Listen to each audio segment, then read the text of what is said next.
Welcome to the Lazy Money Machine, where we show you the easy, no-nonsense way to financial and time freedom. Here are your hosts, Graham Brown and Erik Hello. Hello. Hello, Lazy Money people. We bring you a special today from Fukuoka, Japan. Tom Southerton. Hello. Graham Brown. We are here in a dance studio. Thanks to Tom. Thanks for sourcing. Yeah. This is our sponsor for today, Dance Studio, where they do all kinds of different music, and some in the background as well. Yeah. But Tom was going to play some music to kick us off, but the Bontempi organ's down there, and it's not plugged in. So we're going to talk about property. Yeah. And maybe we can wrap over the music in the background. Property, investing, and location-independent business. Yes. So you live in Hiroshima.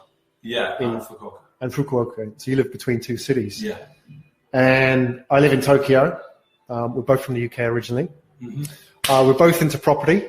Yeah. So we're going to talk about why we're into property and the kind of properties we're into as well, because there's a lot changing as well. It's not just about being a property now. There's a lot of things going on like Airbnb. Yeah. And auctions and UK property, Japanese property. So where should we start? Should we talk about property first? Okay. Yeah. What about why you're in town? You're in Fukuoka now, so why are you here? So this is my third visit to Fukuoka. Let me just angle the mic a little bit here. And now here's the interesting thing. I'm a fundamentals guy when it comes to investing. So we talked about Bitcoin off air as an example. Yeah. It's like, it's okay, but I don't think it's a long-term investment strategy.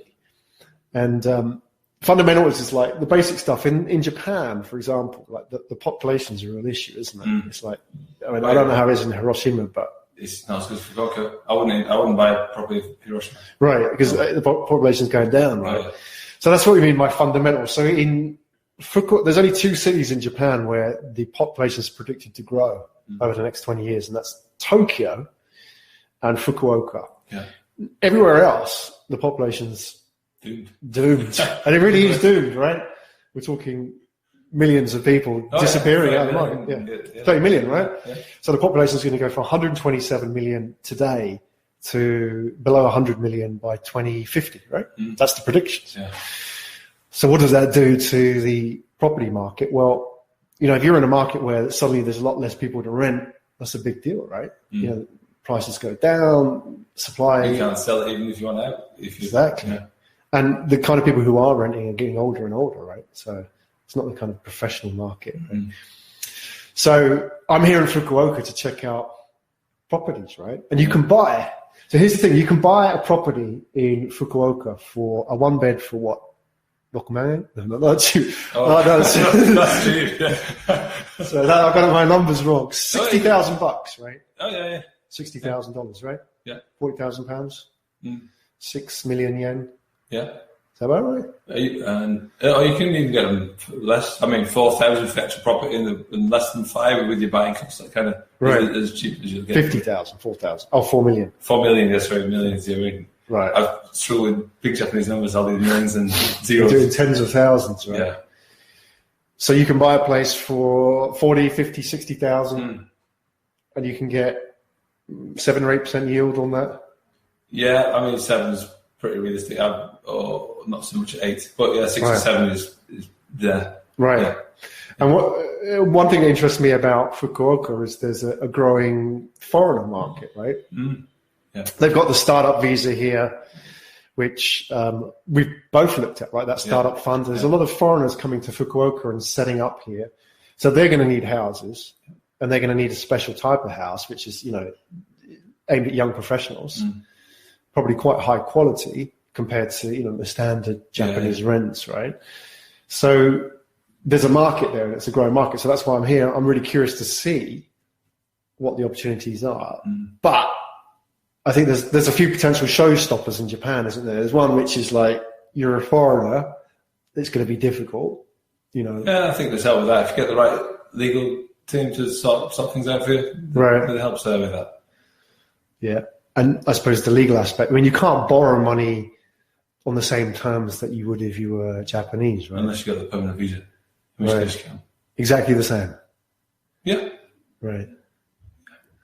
I went to the bank and they... Did you? Yeah. I've got it, yeah. Did you go to the bank manager with a tie on? No, I went on a Sunday and it was cool. Pretty okay, yeah. It wasn't over, All right. Yeah. All right, cool, fair enough. I stand corrected, so there you go. You live in there. But no, yeah, without the visa, though, it's you're not in the human race, not in the Japanese race. You don't exist here, kind of thing. Right. So that's the 5-year visa, right? Yeah.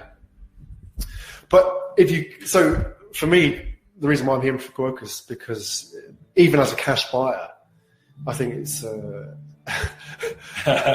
BGM, it's lovely. Yeah, it's lovely. It's like being in the supermarket. Even as a cash buyer, I think it's pretty cool. Like, if you put $60,000 into the bank or into a property, the yield on the property is much better than you get on the bank. Oh, yeah. And the growth on that property, Japanese property market has a strange relationship with property values, doesn't it? It doesn't go up as necessity like in other countries, right?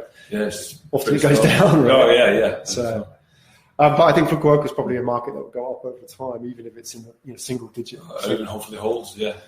Yeah. That might be enough kind of thing, yeah. Exactly. So that's why I'm here.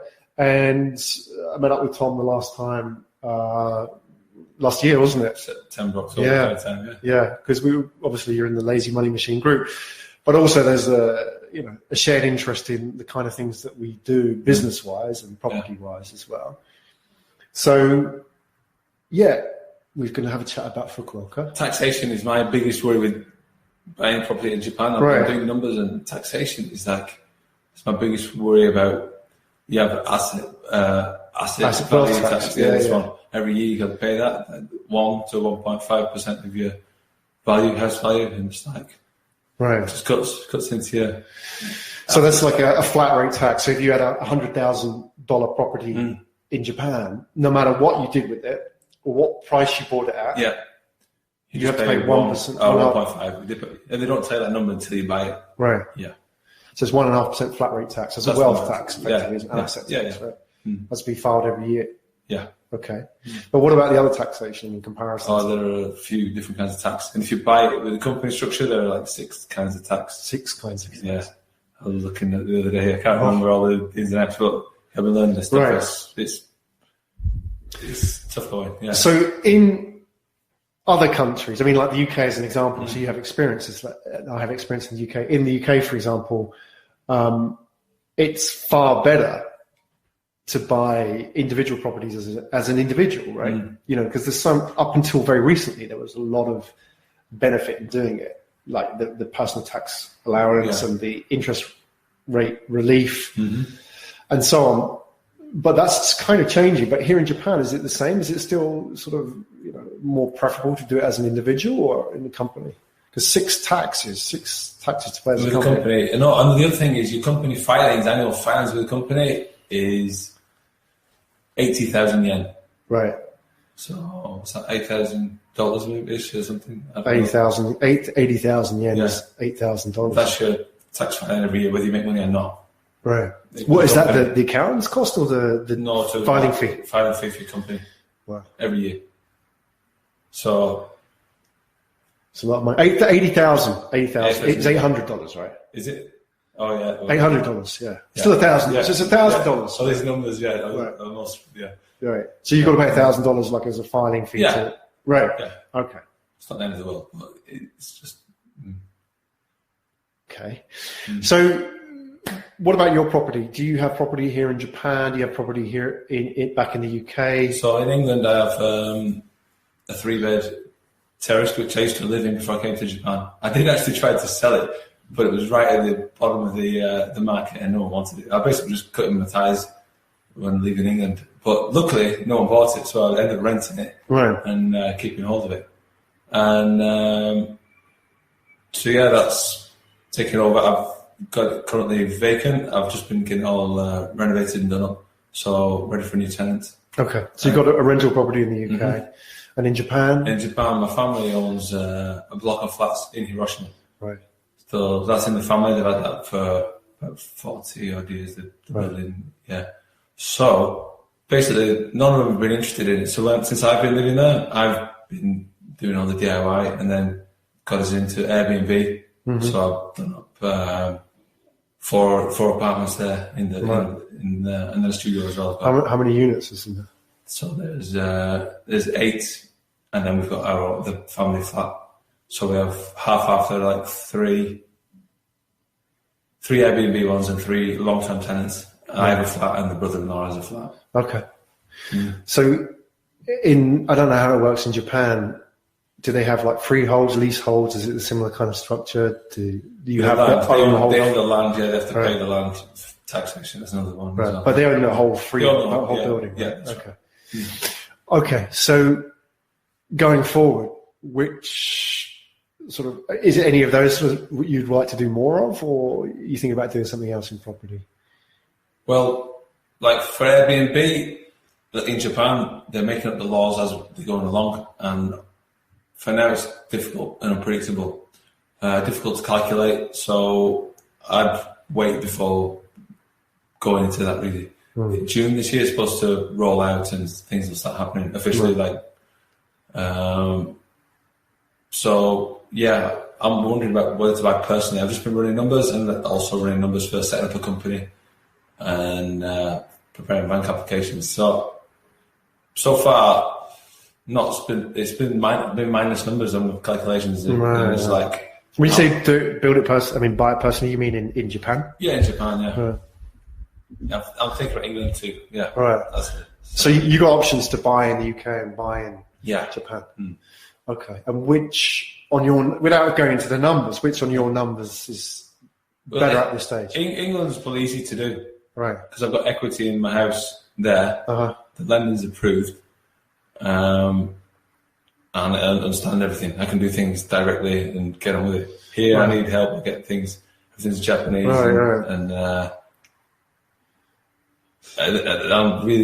You really need to have good understanding of the tax system here to do well, I think, and that's my biggest concern. Is that I'm been learning this. So, England sounds good for the short term sooner. Right. I'm working on Japan, but yeah. So if you bought in England, what kind of property would you buy? 3-bed terrace. Same. Yeah, in Manchester area. Yeah. Somewhere local. I've got family there, and I go home, so it's easy to check up and do the work. So 3-bed terrace is like my favourite type of property. Exactly, yeah. And, I think it's my favourite because it's often the least glamorous. It's the least sexy property of them all, right? It doesn't have like the marketing suite with all, the little sort of like people and, the sort of the ideal lifestyle. And the piss-stained carpets. There's a lot of piss-stained carpets. That's the good one. So the 3-bed terrace as well, but you can convert. You can do, it could be a family home. Yeah. It could be professional sharers because you could deck out. You can completely refurb a 3-bed terrace for professionals, right? Right. You could even have students in there if you wanted to. Yeah. So there's lots of options with 3-bed terraces, and I think they kind of are at the rental versus the value. So not necessarily the yield so much, but like they're sort of at the top range of that rental to that low range of value. So they're quite a good match. There are high yield properties, but they're a lot of work. Like, for example, student HMOs and so on. Yeah. But I think those 3-bed terraces, like for the effort, they're like the easiest properties to get into. Definitely. I feel the 2 beds, the price is not that far off in a lot of cases. So that the bit more, the difference in price and income is not really worth it. Right. Yeah. What sort of price would you pay for a 3-bed in the UK? I'm looking maybe 120,000 pounds. Right. Yeah. And what would you be able to rent that for? Maybe top end 700, between 6 and 700. Right. Yeah. So about 6 or 7% yield or something on that. Or it's about right. Numbers one, go for it. Well, it's only not difficult. So rhythms, I can calculate rhythms. Yeah, doing 4/4. Yeah. So 120 grand. What would you get? Do you have an idea of the kind of tenant you'd want in there? Families, a couple who are expecting kids, working on kids, that kind of thing. Yeah. Working people, right? Yeah, because some people we've talked about this before in some of our podcasts, the welfare, the students, I don't want people who are in the house all the time, right? Because it just all the use of the house. Right. People who are out working, they use the place. It's still like it. Yeah. So if you were to buy that, would you, in terms of the decorations, do you have an idea of how it would look? Would it be like high-end stuff or quite basic? Or I was thinking about this because if I don't have much cash, I'll be looking for somewhere that's in better nick and having to do less with it. But if I've got cash, I've got some time, then I don't mind doing the work. But yeah, like spick and span, very clean and functional. Yeah, functional and modern. Yeah. So how are you going to do that when you're living in Japan and you're pretty busy? Yeah, it's got like 2 businesses on the go officially. Yeah. So how are you going to do all that whilst the real issue is not necessarily the distance, but the time zones, isn't it? It's like you can't sort of get on the phone when you need to deal with something. I do. I'm always up late in England, phoning England a lot. Right. I've got a brother who's local, so he's helping me. He's handy, so he does work, and then he's been getting contractors in to do the work. Okay. I used an agent before, and a big problem, and got no trust for them after that. Just ruined everything. What was the problem? They're in a rush to rent it. They want the cheapest price, and then they'll let anybody in. Oh, someone wants it. Okay, let them in. It's bullshit, isn't it? And then we end up with the one by tenant, and they didn't pay any bills. The bailiffs come, and then they ended up taking everything that was in the house. Bailiffs came, and then they installed smart meters, and it was a real pain.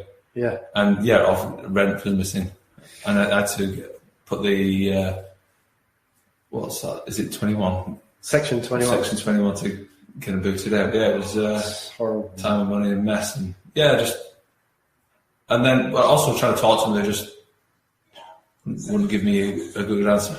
All right, it's cool. Yeah. So I was just checking on live. Keep going. We're rocking.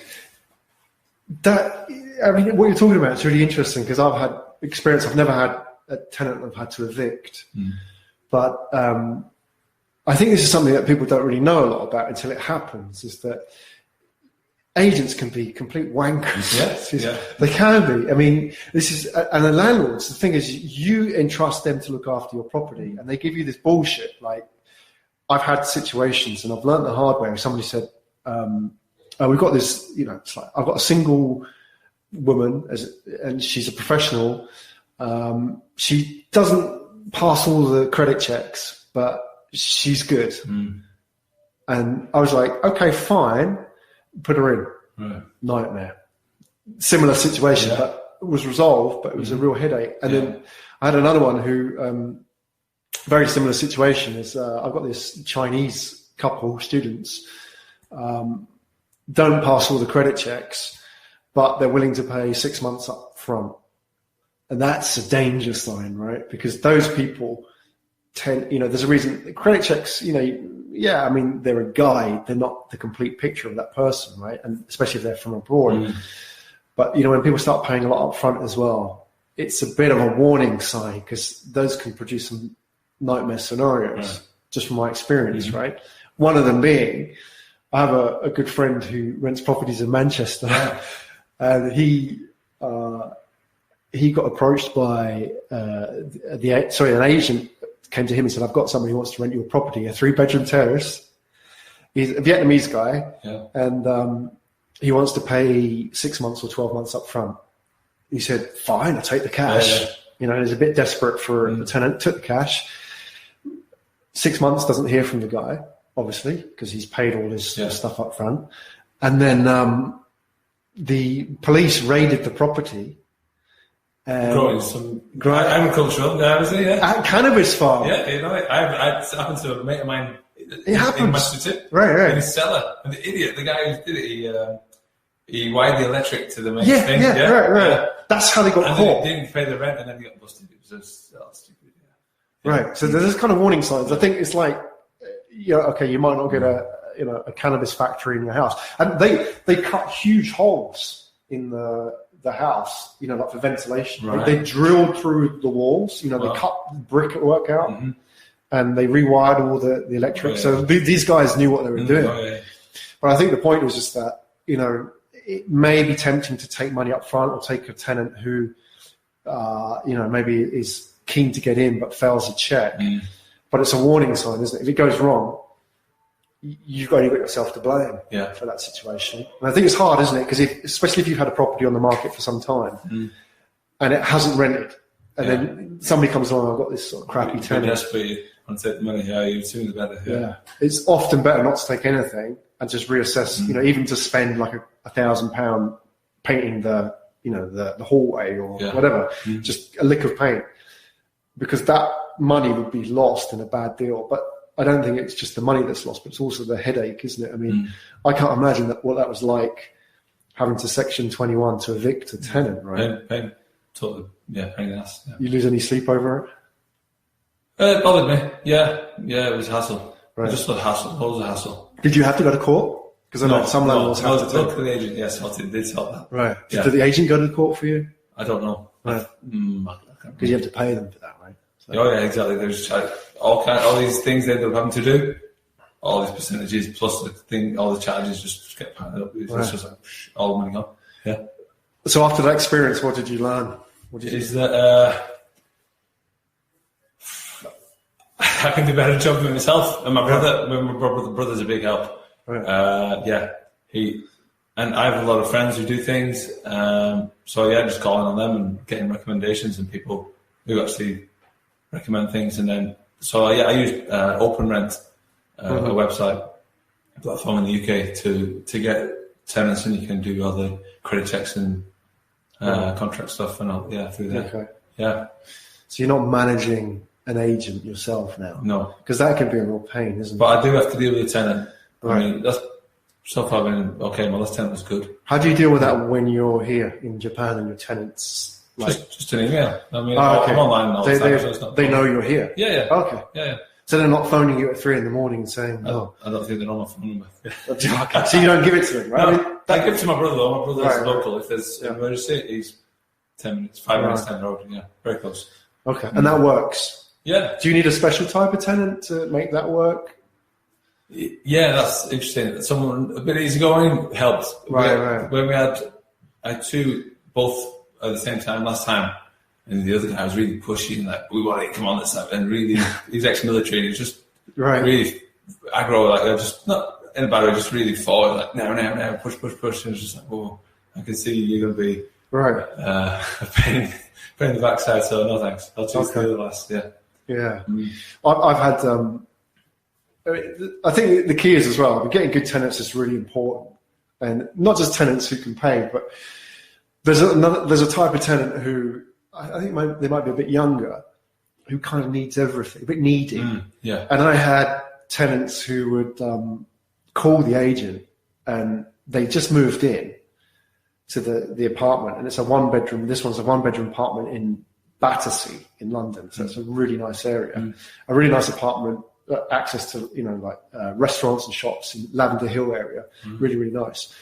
And so they're not sort of bottom end tenants, right? Moved into the place, paid all the money up front, moved in, and phoned the tenant and said, I need a light bulb in the hallway. I'm just okay. What would I do in that situation? Would I call the agent and ask the agent to fix it? Or would I say, okay, right, well, Tesco's is just down the road, I'll get a light bulb. I'll book a flight and I'll be over here. Right, exactly. So there is a type of tenant as well that can be quite needy and sort of suck your time, isn't it? Yeah. Are you sort of aware of that? It sounds like you've got a guy, or you've got people in there now who are pretty good. My last tenant was, pretty chilled out and no hassle. I've yet to find a new tenant. It's, I'll be thinking about it. Yeah. So I tend to find, this is, shoot me down for saying this, right? But I tend to find that my best tenants are single men. Right. They're clean, yeah. I don't know why. Like, the worst tenants I had are couples, because couples sometimes split up. Right. And then it's like a real mess. Yeah. But single men, I don't know why. And, they just tend to fix stuff. Right.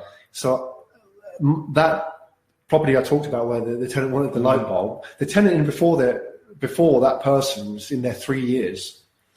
And for example, there was a problem with the bathroom and there was leaking on the grout, like the filler, handyman area. So on the tiles, it was leaking. Right. And normally, even some normal tenant would phone the agent and say, "Hey, there's a problem. Can you send somebody around?" And that's, that's a few $100, isn't it? It's a few $100, right? But he was like, "Okay, I got some grout from Homebase, B&Q, and I fixed it." Yeah. And it's like, I'm like, brilliant. You are the tenant, yeah, awesome. And there was lots of things like that because properties always have problems, right? You never, even the newest properties have problems. And he would fix this stuff, like just small things, right? There was like a bit of plastic came off the kitchen counter or something, and he just replaced it, right? And when it came to renewal, I think this property rented for about £1,200, so like $1,800 a month. It's a one bed. It's quite high, but that's London, right? So when it came to renewal, the agent was saying, let's push for a 5% increase. So that would be £180 more, right? But the tenant said, I can't afford that, right? Can I keep the rent the same? And I said, fine. Just because he was with it. Exactly. Yeah. So I'm thinking, like for £180 over the year, less the agent fees as well. So £150. Yeah, beautiful. He would look after the place, fix stuff, and save me a lot of money. So I think the point is that talking about tenants is that you may take a tenant who pays less, but ultimately they're more profitable. Yeah, because I think you've got to look at the profitability of the tenant, like time and all those kind of things. And with an agent, you don't even have that relationship. Often it's one step removed. You only deal with the agent, and they're dealing with them all the time. Right. So you don't really get an idea of what they like and any kind of relationship. It depends which way you like it. If you've got a big portfolio, I'm guessing you don't really want to know. Right. But at the moment, it's okay. Yeah. Are you prefer it like that? Do you prefer dealing with the tenants yourself? Yeah, I don't mind it. Yeah. And you find they're reasonable? Yeah. The ones I've dealt with myself, the last couple. After the agent, pre-agent? Right. No, the ones with the agent was. Right. Yeah. Okay. But the fact you can build a relationship with them as well, is that something? Okay. Yeah. So like when I go home there, I go pop in and check over and do some work and have a chat, I just noted there's a question here. I'm going to answer this question for Erik. Have a look at this. I have a weed smoking single man as a tenant who has a big problem. What do you think? Should you give us some advice? What to do? Well, you're from Holland. You're from the Netherlands. Depends what the problem is. Yeah, what was the problem? We're interested in that. I mean, if he's built a cannabis factory... Yeah, everything like that. But if he's just smoking there, Yeah. I don't think smoking is a problem, is it? The problem is... Particularly, unless you bother about your yellow wallpaper, the smell and all that kind of thing, but... Yeah. You can't say to people... you can say to people, don't smoke in the apartment, can't you? Obviously. Yeah, there's no smoking, Yeah, that's one thing. If it's in your terms, then that's a reason to kick him out, But you can't... if it's smoking, you can't say... you're not allowed to smoke weed. Well, you can, but... Right, anything illegal. Yeah. It's difficult, isn't it, to enforce that, isn't it? Yeah. I think as well, you're smoking weed. Yeah, exactly. The other tenants are pissed. They're angry. Yeah, that's a problem. Because that can cause a problem because you've got to keep the people... Is it the other tenants in the property of yours? Or are they other apartments which you don't rent? Because that's kind of important, isn't it? If they're yours, then that's even more of a problem, right? Because they're your customers, right? We need to get him out, and he's 2 months in arrears. Dangerous. There you go. I've never been in this situation. You have. Straight away. As soon as no messing around. As soon as the rent was not paid, out. What would you do? Section 21? Straight away. Evict? Same day. Yeah, no messing around. No rent. See you later. Right. Yeah. So that's one way of doing it. The other way, which I've heard some landlords do, which makes sense but it's counterintuitive, is they pay the tenant to leave. So I've seen this, and I can understand why they do it. They say to the tenant, right, okay, you owe me 2 months' rent. That's £1,000 or whatever. Look, here's a couple £100, get out. I want you to get your stuff and get out. Yeah. And that works in some cases, because if that tenant's going to be really difficult, there's some tenants, you didn't have this situation, it sounds, but there's some tenants who know how to play the game. You take them to court. The paper chase and all the rest of it. I think if you do a Section 21, they can pay a small amount or offer to pay, can't they? I'm not sure. And there's a repayment schedule or something that will take until they're retired to get it paid off. Yeah, exactly. Because the law will always favour the tenant. Unfortunately. So sometimes that approach of like, here's the money, get out, sling your hook, get out, that works, right? Because you've lost money, but you've cut your losses, haven't you? Yeah, I think for me, the sooner the better. I think it all gets worse with that kind of thing. Right. Yeah. So you did a Section 21. Was that an easy experience doing all that? With an agent, yeah. Okay. Or with myself, that would be much fun. Certainly notices expenses. Last time it cost us thousands of pounds. This time we didn't pay him to bug off. There you go. It's not intuitive, isn't it? It's not sort of what you think you should do. Yeah. But I know landlords that do that, because at the end of the day, thousands of pounds. That's right. Time. Yeah. As long as you agree with them and get out. I think some people as well, they'll take it. Oh yeah. Because those kind of people need the cash, don't they? They've got, you've got to pay his dealer. And, I don't know. But I think the problem is caused when you get the tenant in, not afterwards, isn't it? That's the problem, isn't it, with that sort of property? It's not, they've gone through some red lights earlier on. Yeah. But it's not all bad in the world of property, is it? No, it's not. I have a question for you, actually, which is, can you tell us a bit about the timeline for your building your portfolio? When did you think, I'll start doing this? And have you stopped now in England? Since you left England, living in England, was that when you stopped buying? Tell us a bit about that, please. I'm wondering. Okay, so I bought my first ever property was the apartment we lived in, so in the late 90s. Right. And then after living there for 3 years, we decided to move out in the early 2000s, and then rather than sell, what everybody was doing was sell their property and then buy a new one. I thought I'd keep that one and start renting, because I wanted to build a rental portfolio. Yeah. So I started in the rental game 2000, 2001, and then we had the family home and just kept buying single bedroom apartments over a period of five up until about 2005, 2006. All in London? No, not all in London. I had bought one HMO in the south, in Portsmouth, which was it wasn't an HMO originally. It was a 6-bedroom house. Originally a 5-bedroom house, but we made it 6. Yeah. Converted it into an HMO for students. I bought 2 more not HMOs, but they were 3 beds.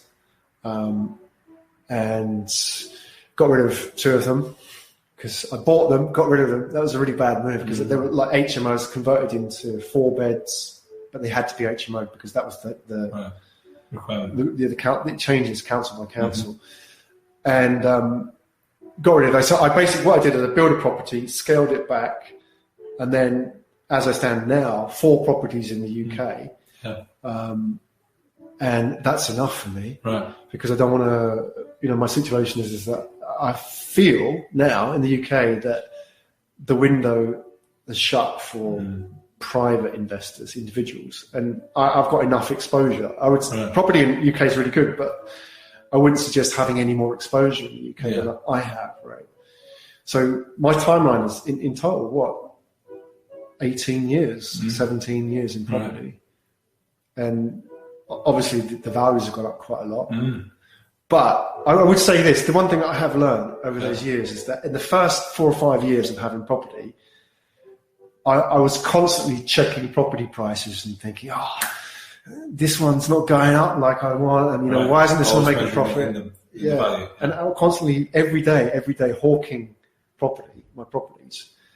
And then when I stopped doing that and just kind of left them, I thought, fuck it, just let them. These things cash flow instead. Yeah, I just left them and let them self-manage with agents, and then everything worked out.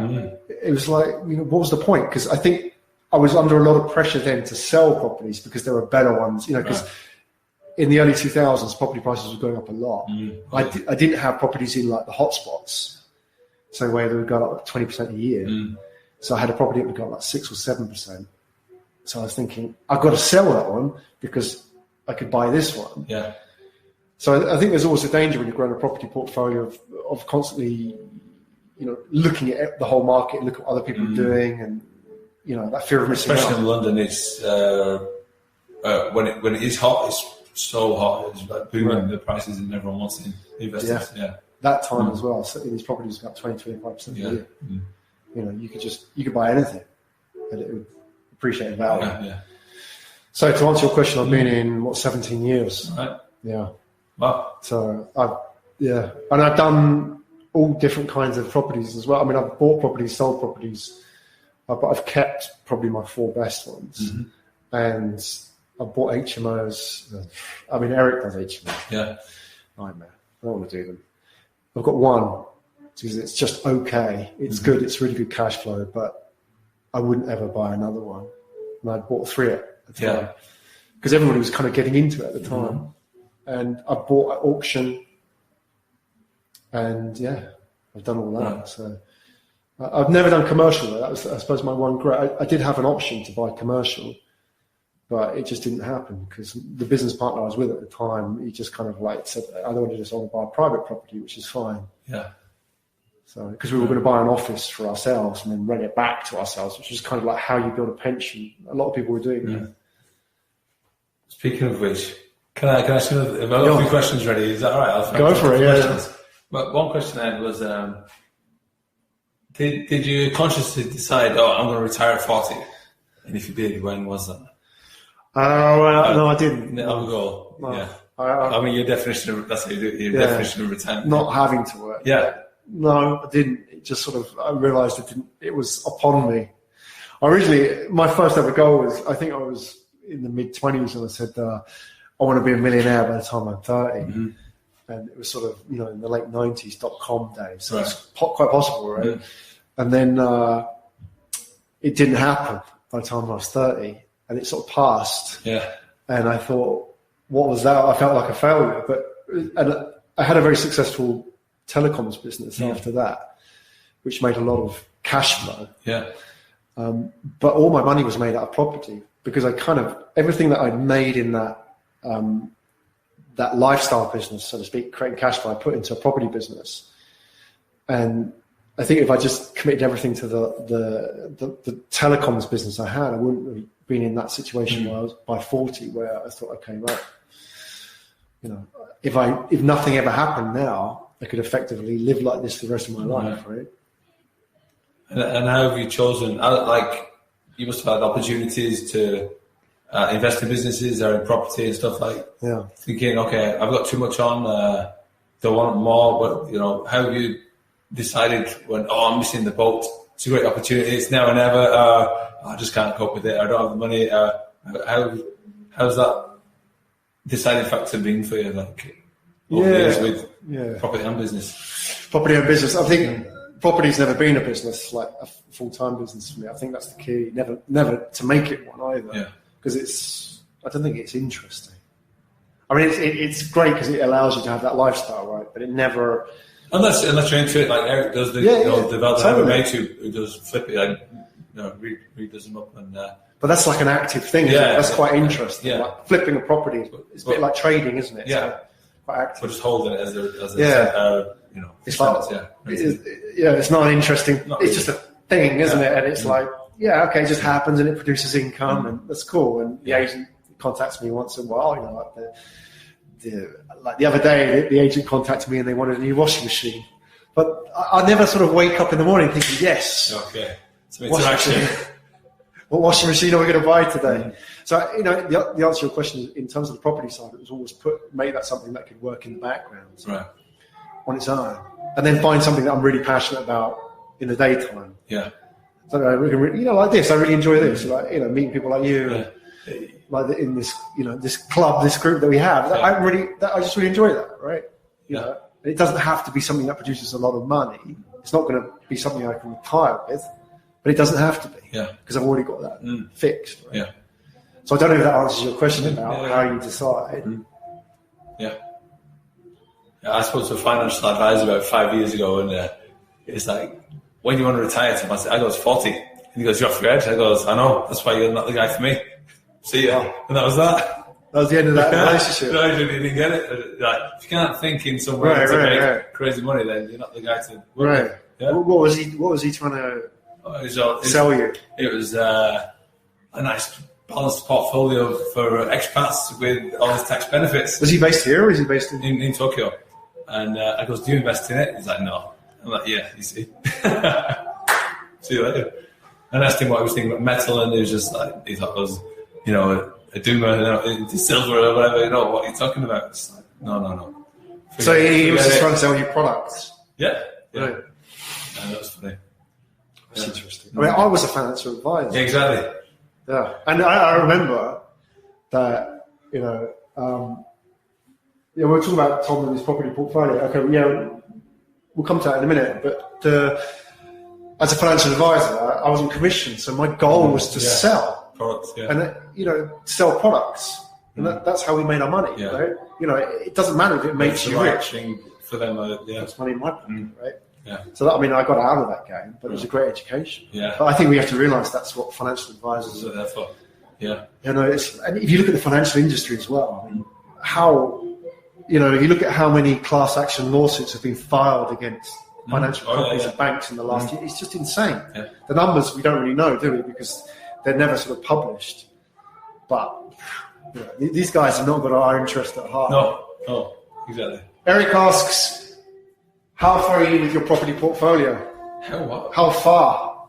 Not very far. I've got one in England. That's it. Right. And he manages one, right? And I manage a building, yeah. I'm looking at both. I'm looking at England. I'm going there in March. Yeah. So I've got mortgages lending approved from a lender, and I've looked into setting up a company with which to buy it in England. So that's the plan. My big concern is with banking. I had real problems with getting banking in England because I'm non-resident. So that's my biggest problem. If I can, you can't get a bank account or company bank. Company bank accounts are difficult. Yeah. So you can't. You can get a mortgage. Yeah, I can get the mortgage. Okay. As a company or as an individual? Both. Okay. Oh, really? Yeah. And you're non-resident. Yeah. That's insane. Yeah. They're like, oh, come on, let's go, kind of thing. Yeah. Yeah. I mean, that lender. I spoke to that lender. I mean, you can share that in the group. People if they private message you, but. That lender, I spoke to them, and I don't know how they pre-approved you, but they asked me for all kinds of documentation. Right. Maybe I was just the wrong guy, or I didn't have the secret handshake. I don't know what it is. Maybe they're like the day job man, or that's what it is. Yeah, well, no, you've got a day job. That's it. I'm random. A day job, yeah. So the issue is not having a bank account in the UK, a corporate bank account. That's a problem. I had a problem because I own a UK company, and that was my big nightmare. I couldn't get banking. I had to get my brother signed up as a director of the company, right? So that we can bank together now. But can't he do it for you again? Yeah, he would do. Yeah, I can do that. But it's just. See, when I went back to the UK last year, I wasn't there long. I went to Barclays and I applied online. £6. I set up a company and got a bank account with Barclays. Next week in UK, I got an interview with the Barclays bank manager. Usual bullshit. Yeah. It's like, what do you want this company for? Just collect payments for my rent. Yeah, and what's your future growth plans? Just keep collecting payments. She had all those sort of things. You just got to make sure you just say all through the check boxes. Yeah. But I had a bank account opened in a week. Right. But we used the UK address for that though. Yeah, but I wasn't resident. But they didn't tell them that though. Yeah. I didn't say I wasn't resident. Yeah, sorry. But I had have you got a bank statement in the UK? And all? No, I don't. Is there nothing in the UK with your? I've got a driving license still. I use it. You need like a bill, a utility bill. But you can ask your brother to put your name on the bill, right? I could, yeah, clever, yeah. Put something on. Engineer it. Right. Yeah. Council tax. But then you have to pay it. Hey, council tax. Yeah, I'm not registered in council tax in the UK, but I've got a bank account, corporate bank account in the UK. No, all the personal ones, no corporate. Oh, I do corporate now. Yeah. Well, after much hassle. Yeah. Right. See, my situation, your situation are the same. We're both non-resident. Yeah. We're both resident in Japan. We both don't pay council tax or are registered on the electoral roll in the UK rate. But I managed to set up a company bank account in the UK. So maybe it's possible, but maybe you need some paperwork. Yeah. So maybe it can be engineered. Yeah. But no, I mean, to do it legitimately, that's fine. Totally. Yeah. Absolutely legitimate, that's fine. Yeah. So to answer your question, Erik, you're just starting, right? I think there were some more questions for you. Let's see what else we've got. We've got 5 minutes. He's just checking his questions. What else you got? Oh, yeah, my question was, tell us about the business that failed and what lessons you learned. Yeah, the business that failed that you mentioned something. I can't remember when, but... Right, there's a few of those. Oh, is it too long? Yeah. Oh, whatever. Business that... Tell you about a business that failed, right? Maybe the lessons you learned. That's what I'm really looking for. What have I learned from failed businesses? I think, here's the thing, is that simply being passionate about something and working hard is not enough. Yeah. That's the big mistake. I think, when you start in business, you read all these stories about Richard Branson or like Bill Gates, Steve Jobs, and they were like really passionate about, they were just like so into this thing that they were doing, and they just worked like non-stop doing this thing. That was how they became successful. Mm-hmm. So I kind of mistakenly thought, you just got to be passionate about something and never give up. Right. No. Not the answer. I think that was the big failure that I had. The first business I ever started was a web design business in 1998, and that failed. Have you always done one main business and focused on that? Maybe with property on the side? Have you had business and a side business, or your job and business? How have you done with? I've always, since 1998, I've always had one business. Yeah. Property business accepted, right? So that's on the side. So I've always had one business. My main thing to create cash flow. Yeah, that's always been the thing. Property was an investment business, but that's not really not a job. So I've always had one business, and then only recently I've been involved in multiple businesses in the last sort of 3 or 4 years, which I think suits me. Yeah. Like this is one business. I have the podcast business, so to have 2 businesses on the go, I think suits me perfectly. Yeah. Because, you can treat them differently as well. You can sort of let them grow at their own speed. Who's not too involved. Yeah. Yeah, exactly. I think it's more of an investor's mindset, isn't it? It's you understand things, like we're talking about with the houses, they grow at their own speed, right? Yeah. The businesses do as well. If you just got one business, you have to make it work, right?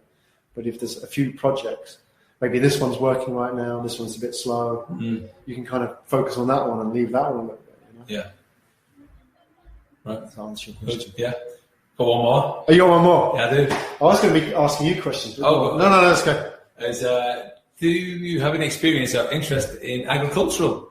Talk about cash flow and investments. Agriculture at all? Yeah. Never invested. But I do. You know what? There's a big thing about around about the time of the crash, just after 2008. So I will say 4 or 5 years ago, but I realised it's a long time now, 10 years ago. Yeah. A lot of people say buy land, buy agricultural land because of the yields, and buy yourself a farm in Chile. Yeah. Yeah. Chocolate, coffee, tea. Yeah. What about yourself? Oh, I've read quite a bit. Been very interested in it. I've been talking to some farmers in Ghana actually, and I've offered to help them get their promotional stuff ready for investing. What do they farm? Iboga. It's a tropical plant. Oh, Iboga. Oh, isn't that like the hallucinogen? Yeah, that's right. Yeah. Is that legit? Yeah, it's totally legit over there. Yeah. I mean, you couldn't import it into Japan, but you could in Europe, some countries. Yeah. I mean, it's to beat addiction and. There's a lot of studies about that. Yeah, it's supposed to. Do you watch Joe Rogan's podcast? You listen to that? No. He talks a lot about it. Right. Iboga. Right. What was it? Yeah, whatever. The one in South America, they have another version, don't they? Ayahuasca? Yeah, that one, yeah. Is that what it is? Is that what it's saying?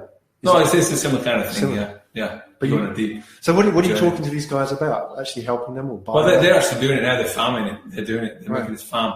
I just came across it. I was looking at stuff in Ghana. I went there and had an interest in Ghana. So. You went to Ghana? Yeah. To check this out? No. To you've learn been there drums before. and music Ah, and okay, stuff. yeah. And but yeah, they're looking for investors for buying trees, and it was really shoddy website. And I said, "Oh, the idea is really good, but I think I could help you make this look a little bit better." Kind of thing. So, yeah. So I thought, okay, I've been a bit busy to do it, but plan to help them out. Yeah. What do you want to do in the future? Would you want to do more of that? Oh no, that's your risk, your top of your pyramid risk stuff. That's just a bit of an interest. Right. I don't really want to have a lot of money. It's just something a bit curious about. Really high returns and like a bit of a niche thing, but crazy. Yeah. So. Yeah. No, that's really interesting as well, isn't it? Because I think for you, it's a big learning experience, isn't it? Yeah. To go and do something. If you're involved with people like that, you'd learn something completely new. Because they're just focused on farming and like the marketing of it and the investment type of understanding. They're breaking the deal down. They're not very sharp. Right. So I was like looking at the way they're structuring it and like, okay, I think I can make this look a bit better for other people who want to invest in it. The actual deal. As well, yeah. Oh, okay. The whole thinking of it. So what were they selling? They were selling trees or investing? You buy trees. You can buy trees, and then it's like a commitment over, I think it's about 5 years till it yields, and they guarantee such an amount for the weight kind of thing. Yeah, it's pretty interesting. That's pretty awesome. Would you do more of that, like in Japan or? To be honest, I see big opportunities with rice over here because all the farmers' average age are like 70, 80 years old. Yeah. And no one's to do it. It's a big problem, right? Yeah. And I think that could be huge. Like, if you've got all these small rice fields and put them together, but anything with a sell by date, I don't really want to do with it, to be honest. Yeah. Yeah. And green tea too is also a huge opportunity. Green tea. Right. Because these are premium, like Japanese rice, Japanese green tea. I mean, you can make rice and tea anywhere in Asia, right? But these are premium. Oh yeah, quality, especially that Japanese rice. In this area. Yeah, especially for the connoisseurs. I mean, China can produce 100 times as much, but they'll never produce that quality. Right? Yeah. So I've been looking into this kind of stuff. Yeah, I'm interested in it. Yeah. That goes back to the fundamentals, though, doesn't it? I mean, we're sort of running out of time, but that whole thing about farming. I mean, there's always going to be a need for food, isn't it? But there's increasingly less people who can make food because it's always, it's that generation's. Here in Japan, it's a real problem. They try to make it fashionable. That's to be cool. That's to be farming. Yeah. All the girls with like the colourful boots and stuff, but they go for a weekend farming, don't they? But it's not going to solve the problem, is it? No. So what happens then? All these older people die out. Yeah. Who's going to make the food, right? So. Especially to do trade deals and all the price, because it's government subsidised at the moment, all the rice farming. So if it has to, there's going to be big changes coming. Big changes coming. Yeah. You heard it here first. Big changes coming. Jim Rogers. Do you know Jim Rogers? Yeah. One of the things, he comes up with a lot of sound bites, which are just so spot on. And he's such a smart guy. I mean, he was like the original investment biker. He was the guy that travelled around, Russia, before the fall of the wall. He went to China in like the 80s and looked for opportunities everywhere.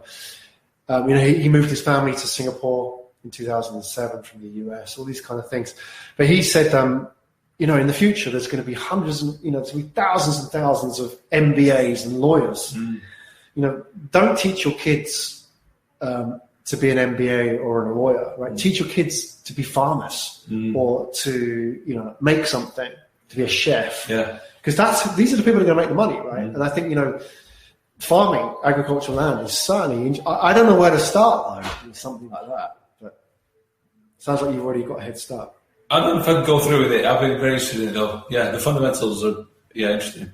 Yeah, definitely. All right, last question.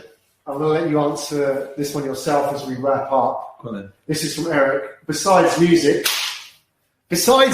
there isn't anything besides music. What passions do you have? Literally, seriously, until about 5 years ago, music was the only thing I thought about for my whole life, ever. But since then, it was freedom. Really understanding how to be free and understand how we're enslaved through the money system and taxation and society and all these things. So educating myself, to do the best I can to get out of the system that we're trapped in is what I became passionate about. Yeah. Are you seriously a doomsday prepper? Oh, yeah. What do you mean by that? Because I imagine like that. I looked into weapons. Yeah, I looked into buying guns and all that stuff. The legalities of it.